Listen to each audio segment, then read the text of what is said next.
Hello, everyone, and welcome to the WMA podcast. My name is Hannah Lakin, and I will be the host for today. We have an amazing episode planned where joining us is Anne-Marie Webster, who just recently launched her firm, Curated Capital Planning. Anne-Marie is a CFP professional and has been in the business since 2009. Her niche is being a financial advisor to creatives, innovators, and pioneers that are changing the world. In today's episode, we discuss her journey of becoming a financial advisor and starting her own firm, strategies to communicate with clients, characteristics of a successful advisor, passing the Cfp exam, general advice, and so much more. Stay tuned.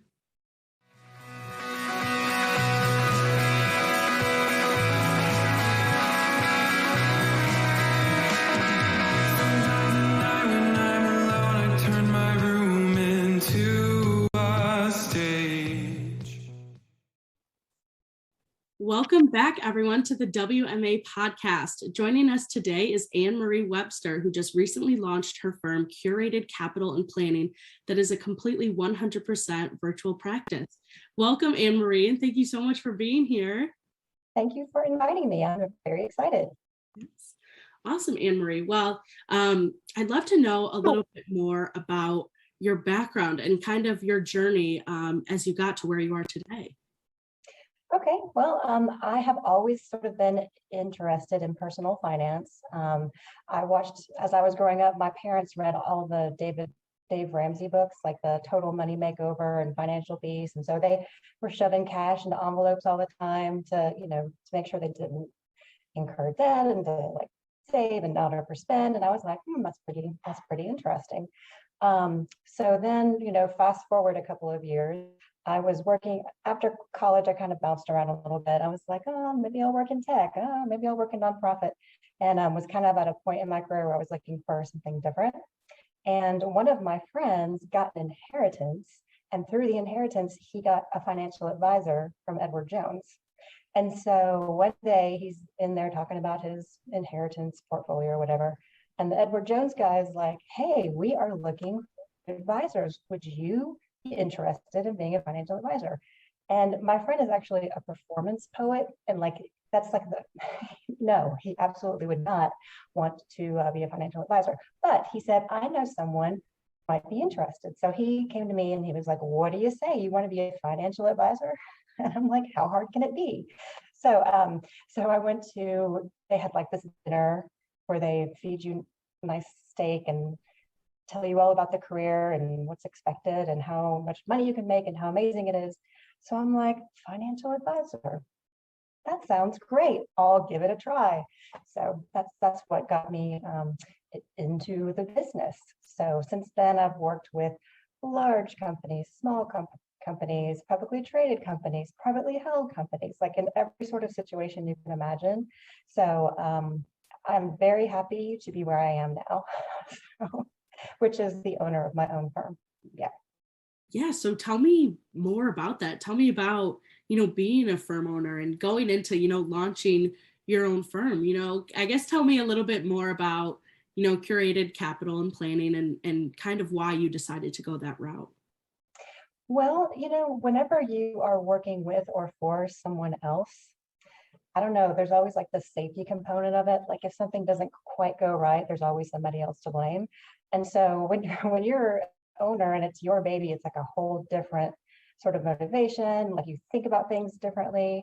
I just think it's going to be great because I love being able to work with who I want to work with. No one's going to force me to work with certain people I don't want to work with. I've heard of people coming straight out of school and opening up their own practice, and I would highly recommend you not do that. I'm 12 years into this whole thing, and so I've made mistakes. I've had some successes. Don't try this at home. Like you need some experience before you do what I'm doing. But so basically, I had a partner. We were working together, and he came along and said, "I don't think I want to be a financial advisor anymore." And so I was like, "Oh, okay." And I just thought, this is God's way of saying you should start your own firm. So here we are. It took a couple of months to have everything approved, and you have to go through a lot of rigmarole, but it's happening. So very excited. That's awesome. That's incredible to hear. And tell me a little bit more about the 100% virtual practice. I mean, I'm sure there's tons of benefits for that. Tell me kind of why you decided to make that choice. Well, I was working at a firm when COVID hit, and we all left the office, and I continued to work from home and virtually. And I was like, wow, this is great, but I could never have a practice where I'm totally virtual. Like, no one would ever do business with me. Well, that is simply not true. I mean, COVID, as you know, changed everything and the way people think about things. And I mean, when I think about like, I'm not driving across town to an office, like think of like the environmental implications of that. It's like so much more efficient to do a virtual practice. And most people are totally happy to meet with me through the computer or out at a restaurant or, you know, at a cafe somewhere. And so if you think to yourself, I need a space to have a practice, you really don't. So I'm really happy with how I have things set up right now. Definitely. Yeah. Well, so tell me how do you kind of make sure that or establish that connection being virtual? You know, how can you make sure that, you know, you're actively listening to your client and, you know, making sure they feel comfortable sharing information with you and really, I guess, yeah, making sure that there's a real connection there, you know, not being face to face and being virtual. Well, Hannah, do you feel a connection to me right now? Yes, I do. I do. You either got it or you don't, right? Yes. I'm teasing. Um, no, fortunately, a lot of my recent clients have been referrals, and so when you are connecting with someone who's, you know, you've been highly recommended, it's a lot easier to establish trust and a relationship and so forth. But I don't know, you know, even virtually, I still feel like you can have good conversations and connections with people. I've cried on Zoom with people before. It happens. It's okay. So yeah, you can do it. I promise. Awesome. Thanks. Yeah. So tell me, I'm sure you get this question a lot, but tell me about the day in your life or the typical week for you as a financial advisor and owning your own firm. What does that look like for you? So a lot of my time is spent talking to people, which is why I really like what I do, because you're constantly talking to people, like what's happening in your life, what's new in your world, tell me what's happening, what's coming down the lane kind of thing. So it's a lot of that. I'm a very planning focused a firm. And so I do a lot of plans, but I also do the investment management piece of it. So I do research and I'm checking portfolios and making sure allocations are okay, that kind of stuff. I personally love the investment management part of it. I know there's a trend to kind of get away from that and outsource that to like an SMA or something like that. But I am too much of a control freak for that, because I'm like, if something's wrong with the portfolio, I want to be able to fix it. You know, I don't want anyone else to. So so I spend a lot of time doing that sort of thing. But it's a lot of talking to people, a little bit of admin, lots of compliance. I'm a new firm and I'm like terrified of getting audited or something, regulators coming in. So I'm like making sure I've got all my ducks in a row on the compliance front. That takes a lot of time too, but it's a sweet gig. I really like what I do, and my clients, I care very deeply about them, and it's just like it's a very sweet gig. Awesome. Love that. Well, you mentioned some, you know, traits, the, you know, kind of making sure you're a detail oriented, problem solving. What are some other characteristics that you think make you successful or make other financial advisors successful in their career? Well, I think the most successful advisors that I have observed in my time, they're very authentic. You know, when you're talking to people about their money, there has to be a high level of trust there, and they're going to try to sniff out something, you know, quickly. So if there's like a drag between who you seem to be and who they really think you are, that's going to cause mistrust. So I think being totally authentic is important. I think being vulnerable is important too. I mean, you get really close with people, right? And I think it's important for you to be able to see each other's humanity, you know, because when you're vulnerable, they can be more vulnerable. It's going to make the planning process go so much better. Of course, good listening and empathy.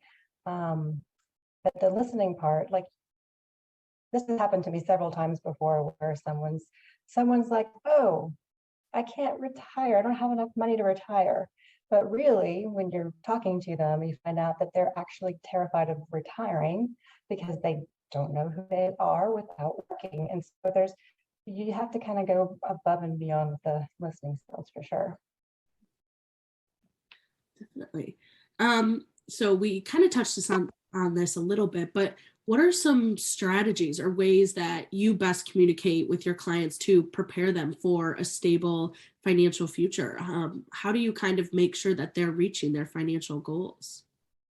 Well, as I mentioned before, I'm a very planning focused person. And I also tell my clients to take their plans with a grain of salt because depending on how detail oriented your plans can get or what kind of software you're using, some plans are just ridiculous, right? You look at it like there's no way that this is going to turn out the way this says it's going to turn out, right? You have to totally take things with a grain of salt and keep it open. That's why when you're doing ongoing planning with someone, you talk to them often because things change all the time. So I think one of the most helpful parts about the planning process isn't like the piece of paper you hand them and say, here is your financial life. It's talking about the stuff that's coming down the way, making sure they know about Medicare sign up and making sure they're thinking about when they want to start taking Social Security and have you thought about long-term care? Like it's stuff that everyday people don't just wake up and think about. It's just not on their radar. They're living lives. You have a financial professional that's like, hey, this is something that's coming down and we got to get ready for it. Definitely. Awesome. All right. So this kind of question came up, but in your kind of 12 years in your career, I guess, what have been some of your favorite parts? And I guess maybe what have been some of those challenges that you faced throughout your career? Let's see. So yeah, I've talked about all the awesomeness about things, right? So I can talk about some of the challenges. I think the biggest challenge was when I first started really, hustling, basically, just working so hard at Edward Jones and getting my office open and so forth. I was a single parent at the time. And so I had a room in the back of my office that had a bed, a desk. Like I was at the office a lot and my child was with me in the office a lot. That was hard because when I was with her, I was thinking about work. When I was at work, I was thinking about her. It was like, and it's funny, my daughter, who's now 21 years old, she just got a puppy. And I hear her say the same kind of thing because it's like this rambunctious little puppy. And when he's at daycare, she's like, I'm worried about him. Like she's kind of going through the same kind of things that I went through when she was younger. So that was really hard. Especially when you're new, you don't have a lot of connections. You gotta sell a lot of HR mutual funds to make it. And that is not an easy feat at all. Let me see some of the other challenges. Boys can be rude sometimes. So there's that. I've been in situations before, good old boys club type situations where I've sort of had to endure some, just they didn't get that training. You know how everyone has training now where they sit you down and say, this is appropriate, this is what's not appropriate. These didn't get that training. Nobody from HR set them down and said, you can't talk about that in front of everybody. Can't do that. It's not appropriate. So that, that was kind of a challenge too. But for the most part, it's been a very satisfying career. So yeah, I think people should do it. Yes, definitely.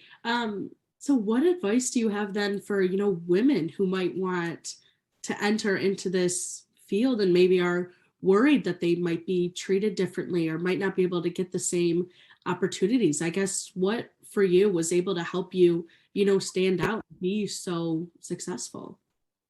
Well, I am very bossy, and that has really helped. I'm not afraid in most situations to stand up for myself and get what I want. I think that's a really important characteristic to have. I think one of the things that women considering this field should really think about is confidence, like their confidence in their relationship with themselves, because not just anybody can go up to someone and say, hey, you need to give all of your hard-earned cash to me to manage, and I'm going to help you on this financial journey. Not just anybody could do that. And so doing things to help your confidence on the outside, like getting credentials, progressing professionally, all of that's important. But you really have to have a very strong relationship with yourself, staying in like a very positive mindset, because it's hard. People say no, and it's not comfortable, right? Nobody likes to be rejected or like, no, you're annoying me, you're a stupid salesperson or whatever. But for me, what was helpful was that every now and then, like, you know how sometimes you get clients and all of a sudden stuff dries up and you're like, why am I not doing business? What's happening?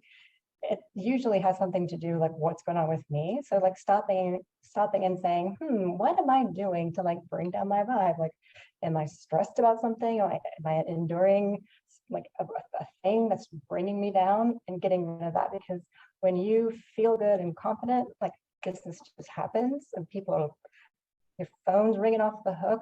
People can't wait to work with you. So that would be my advice. Awesome. Love that. I think that's great advice. I think confidence is a really big, thing, especially for, women in this industry. So thank you for sharing that, Anne-Marie. Appreciate it. Right. You don't let those boys push you around. That's right. So a little pivot, but also an important question I wanted to ask you is, what resources do you use that help you as an advisor? I guess you mentioned Dave Ramsey a little bit, but what kind of books or other advisors, or what, podcasts or things you read, what kind of helps you, stay up to date and be prepared at all times? So, I love reading Nick Murray. He's written a lot of financial books. Those are great reads for advisors, but also very good gifts to give to clients, I think. I am a member of something called the AGC, which stands for the Advisor Growth Committee, and it's basically a network of other advisors that get on there and kind of share information with each other. Because most of the people on there are independent and have like gone down this road before, like with marketing and websites and starting a podcast, and there's no need to reinvent the wheel. So we kind of save resources and help each other out. And it's also a lot of emotional support in that group too. So I highly recommend anyone's career join something like that. It's so helpful. But then there's also kitsis.com, Michael Kitsis. His website is amazing. The amount of content on that thing, it's like you can find anything on there. It's amazing.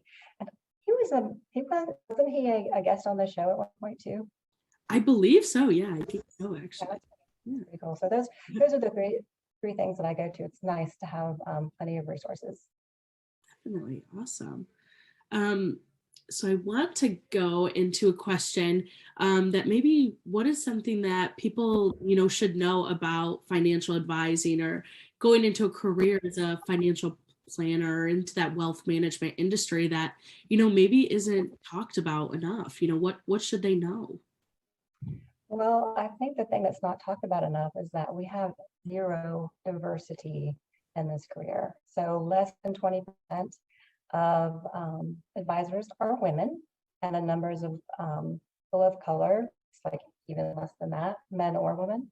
So I think that's a big problem and a big opportunity. I mean, we hear a lot about pay gaps and wealth gaps and intergenerational wealth gaps and all of that. And I can't think of a better way to help that situation than by encouraging more people, women, people of color, to become financial advisors. I mean, what a great way to to address that situation. And tell your listeners, if any of them need a pep talk or want to talk about it, they can email me and I will pep them through anything they need. Absolutely. You heard it here from Anne-Marie. I love that. Awesome. Yeah. So I guess next topic I wanted to discuss is the CFP exam and getting that certification. I know kind of a lot of students, especially at Michigan State, going through the CFP certified program are, planning on taking the CFP. So what advice do you have for that, who are planning on taking it? I know you waited a little bit later on in life to take that. How do you think that benefited you? Or I guess, maybe what advice do you have for taking the CFP, or what did you learn from it? Well, I think the CFP, if you're taking it right out of school, is probably going to be easier because with the CFP, if you have any experience as an advisor at all, some of those questions they ask, you're just like, well, in reality, it's actually this. But that is not what the CFP is about. The CFP is you got to answer the questions the way the CFP board wants you to answer the questions. So you have to spend a lot of time learning how to take the test. That test is a bear. It is a bear. And just like if you are coming down to like a month out or something, and there's something you're not clear about, it's going to be on the exam. Trust me. If you're like, oh, I don't really understand the marital deduction or how to do the estate thing, like it will come up. So, I don't know if it's the same at MSU, but when I was in my training, you have to do the classwork first, and then you do the test prep. And so where you take the information class stuff, that's not that important. I mean, there's programs all over the place, but your test prep company will make or break you. You have to pick a good one. Make sure they do nothing but prepare people for the test. Make sure you have access to test banks and use them religiously, and make sure that the best ones have people who have been teaching CFP material for years and years and years and know how to get you to that right answer, because that is so important. I remember when I was studying for the CFP, I would read some of the questions to my more seasoned advisor friends, and they were like, oh, that's the stupidest question. Why are they even asking? It doesn't make any sense. They were just up in arms about it, because it's not about the right answer. It's about learning how to answer it correctly. But that test, I tell you, okay, funny story about the CFP day when I took the test. So I was done 6 hours of fun, right? And I'm walking. We didn't know if we passed or not. I took it during a time when you had to wait like 3 or 4 months before they told you. So I had no idea. All I knew was that I was exhausted and very hungry. So I got in my car and I found the first restaurant I could find. And it was a drive-through, and I go through and I order, and then I go to the window and I pay, and then I just keep driving. Like I forgot to pick up my food. Didn't realize it till I left. I was just like, I was tired. I was obsessing over what answer I picked for the last question. I wasn't thinking right. So I turn around, I park, I go into the restaurant, and they're standing there waiting with my bag because they're like, she paid it. She just drove off. So I was like, I'm sorry, I'm so tired. I just took this really long test. So she hands me my bag of food and she's like, go home and take a nap. So I did, but it was a bear. Turns out I passed. That's good news. Yeah. Awesome. Yeah. Well, along with the CFP, would you ever consider maybe like doing a CFA as well, or MBA, or any of those? Or I'm never taking never again. I am done. No, I'm kidding. Oh, an MBA, that would be fun, maybe. But yeah, no, I'm going to take a while before I take my next thing, because I did an accelerated program. I don't recommend anyone do that, but I did all the classes and all the test prep like within a year's time, which is like fast, I think. Yeah. So don't do that. Yeah, I can't even believe you're asking me that question. Like you're like, really? I'm teasing. No, if I got anything, it would be an MBA, but I don't know how, like at this juncture, I don't know how important that is or how it would super benefit me. Mm-hmm. I don't want to pay money, tuition and all that. Convenient. Yes. Well, thank you for sharing the CFP advice. I know our listeners are going to love hearing that, so I appreciate that. I did want to ask a question now for you, I guess, is where do you see yourself in, these upcoming years, or where do you see Curated Capital and Planning in, maybe the next 5 years, the next 10 years? I guess, what does, the future look like for you? I know that's a tough question. So, but... What do you think can happen? Have you noticed this year? I mean, I hope I'm still doing what I'm doing. Down the road, I would like to hire some people. I think that would be nice. I might even have like a paraplanner to add on to things to help with that part of it. Especially if there was a situation where I could kind of mentor somebody and teach them how to do good planning and how to present well and all that. So that would be kind of cool. I have always contemplated how it might be interesting to have a financial firm that does nothing but help lottery winners. Wouldn't that be so much fun? Because I love reading all those books where you like so and so wins this much money and it's gone in 3 months. I could be the person that helps them make sure that they don't end up in that book or on that TV show on TMZ, right? Mhm. So that's something I've contemplated before, but as long as I'm doing what I'm doing, like I'll be very happy. Awesome. I love that with the lottery. I never really, thought about that, but that's awesome. So kind of ending it, I want to get as much advice from you as possible because I think you have such a great perspective and such amazing insight. So if you don't mind sharing any advice for our listeners or, maybe students going into the career or maybe people who are already in the career, any general advice? Sure. Well, as I've mentioned to you before, I'm bossy and I'm full of ideas and advice. So, like I said, tell your people they can email me anytime, and I'll give them all the advice they can handle. But I was actually thinking about this about like what the most important piece of advice I could give, and I'm not going to tell you something cheesy, so don't worry. but but what I think is important is that eventually you'll graduate and you're going to have your suit on and you're going to be looking for opportunities and someone's going to come to you and say, I see myself in you. You're a young whippersnapper and I want to retire one day. And so I can take you under my wing and teach you everything I know. And you can help me with my practice. And one day you will have this passed on to you. That is a total fantasy. I've seen people fall for it. I've fallen for it twice. It never works out. You could dedicate maybe a couple of decades to maybe a couple of years. I'm not sure, probably less than decades because no one stays in the same place very long anymore.